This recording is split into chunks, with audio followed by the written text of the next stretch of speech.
Nakon što smo pokopali neke plodove luka i pokrčili biljke koje smo pobrali, oslobodio nam se prostor u vrtu. Toplotni udari i duga razdoblja bez kiše su prošli, pa se nadamo da bi ostatak ljeta mogao biti sa nižim temperaturama i većim količinama oborina.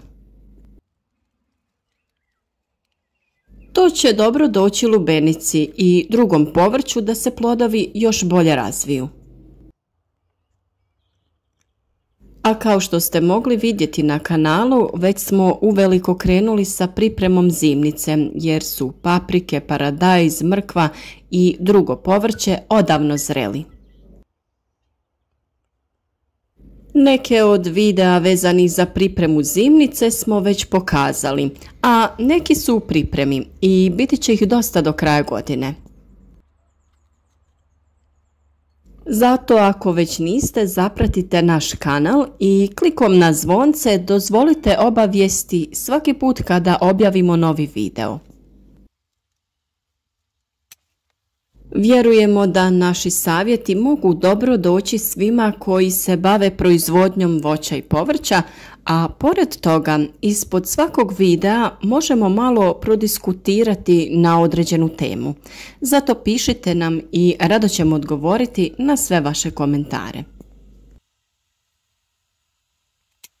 Kao što smo rekli, u ovom videu pričati ćemo o sadnji i sjetvi biljaka u drugoj polovini ljeta. Vrijeme razvoja biljaka je različito, pa neke biljke stignu izrasti do jeseni i pojave prvih mrazeva, kada najčešće vegetacija staje i sezona uzgoja povrća završava. Naravno, u prvom redu radi se o zeljastim biljkama poput salate, špinata, peršina, rukole, ali i krastavaca, boranije, tikvica i sl. Nakon pripreme zemljišta frezanjem ili samo prozračivanja tla vilama, pripremiti ćemo gredice za sadnju kasnog kupusa. Njega smo prije 20 dana posijali u čašice i već je izrastao i razvio se dovoljno za presađivanje. Ali još uvijek nije kasno posijati ga direktno u zemlju.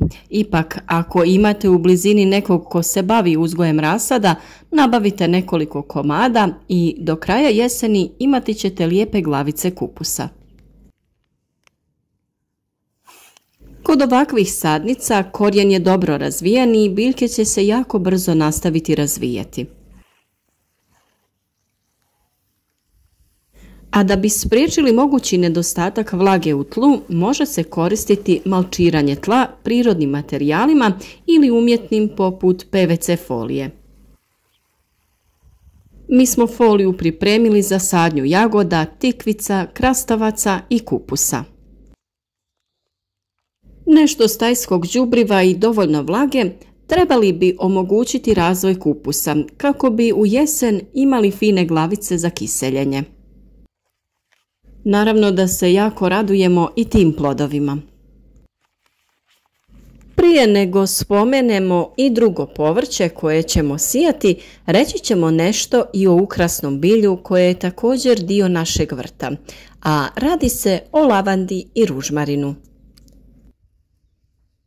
Upravo sada je pravo vrijeme za napraviti nove sadnice pomoću reznica. Narezati ćemo nekoliko reznica sa vrhova biljke dužine oko 10 cm. Pripremiti ćemo i supstrat u koji ćemo posaditi reznice.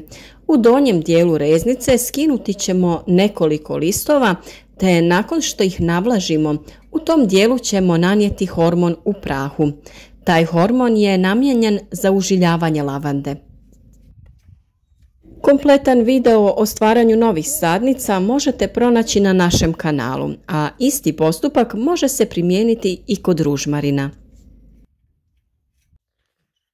Od povrća sada se mogu sijati zeljaste biljke. U prvom redu tu su blitva, salata, matovilac, rukola, a možete pomoću reznica razmnožiti i peršin te celer.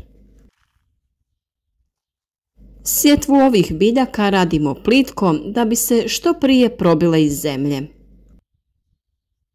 Voditi ćemo računa da bilje ne posadimo gusto. Dubina na koju se siju ove biljke je tek nekoliko centimetara, dovoljno samo da pokrije ih tanki sloj zemlje.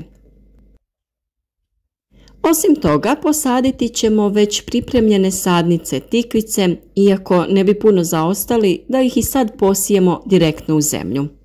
Ovo povrće dosta brže niče i dovoljno je samo par dana i biljka je izašla iz zemlje.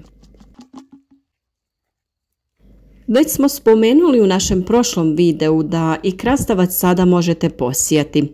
Probajte i vidjeti ćete da je već za 2 dana niknuo. Tlo je dovoljno toplo i biljke se razvijaju i noću, a i danju. Samo je biljkama potrebno obezbijediti dovoljnu količinu vlage i njihov rast će biti iznenađujući. Već kroz mjesec dana imati ćemo biljke koje će uveliko cvjetati, a plodovi će nam stići prije jesenskih zahlađenja. Opet sa druge strane postoji mogućnost tople jeseni i kasnog početka zime, tako da u ovom razdoblju zaista možemo puno toga napraviti u našem vrtu.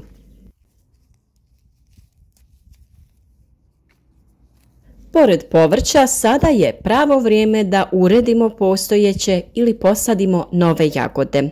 Mi u ovom periodu uklanjamo bolesno lišće i okopavamo jagodu.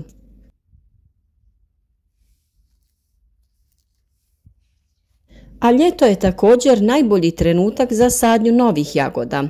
Bilo da se radi o frigo ili kontejnerskim sadnicama, obje će se lako ukorijeniti.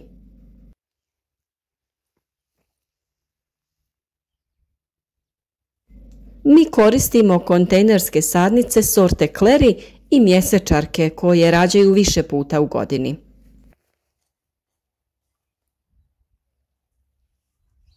A nakon sadnje bitno je obilno ih zaliti dodavajući u vodu vodotopivo hranjivo NPK formulacije 10-30-10 sa većom količinom fosfora, jer fosfor je bitan jer pospješuje ukorjenjavanje biljke. Rukola je biljka koja nas je oduševila prošle godine sa svojim okusom, pa smo je odlučili sijati i ove godine. Ta zeljasta biljka je veoma zdrava i ima puno dobrobiti za ljudski organizam, a naročito je to bitno na kraju godine kada nam imunitet opadne. I nju ćemo kao i ostale biljke plitko posijati u rahlu zemlju. Kod sijanja svih ovih biljaka u periodu ljeta obavezno moramo obratiti pažnju na vlagu jer je tlo dosta zbijeno i teško upija i zadržava vlagu. Još jedna biljka koja niče već za 2 do 3 dana je buranija. Ove godine svi smo imali problem sa visokom boranijom u proljeće. Izrasla je visoko, ali slabo je cvjetavala. Nismo mogli odrediti do čega bi moglo biti jer se isto ponašala biljka u plasteniku i na otvorenom. Najvjerovatnije se radi o lošem sjemenu ili o lošim vremenskim uslovima. U jednu rupu posijati ćemo nekoliko sjemenki. Mi uglavnom sijemo 4 ili 5 sjemenki.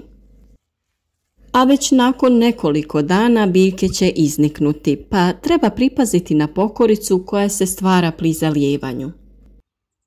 Budući da tlo brzo gubi vlagu, najbolje je tlo između biljaka malčirati. Zato možete koristiti slamu ili osušenu travu nakon košnje. Zaista smo se uvjerili da biljke puno bolje napreduju kada je oko njih malč. Osim toga što malč zadržava vlagu u tlu, on smanjuje i temperaturu zemljišta oko biljke za nekoliko stepeni, što zna biti jako bitno u ovim vrućim danima. Upravo iz tog razloga malčiranje jako često preporučujemo. Krastavce smo spomenuli u našem prošlom videu, tako da više o sjetvi krastavaca možete pronaći na kanalu. Ako imate priliku, pokušajte posijati ili posaditi još nešto od bilja. Sezona uzgoja povrća nije blizu kraja, samo si trebamo dati još malo truda. Lijep pozdrav svim našim vrijednim vrtlarima.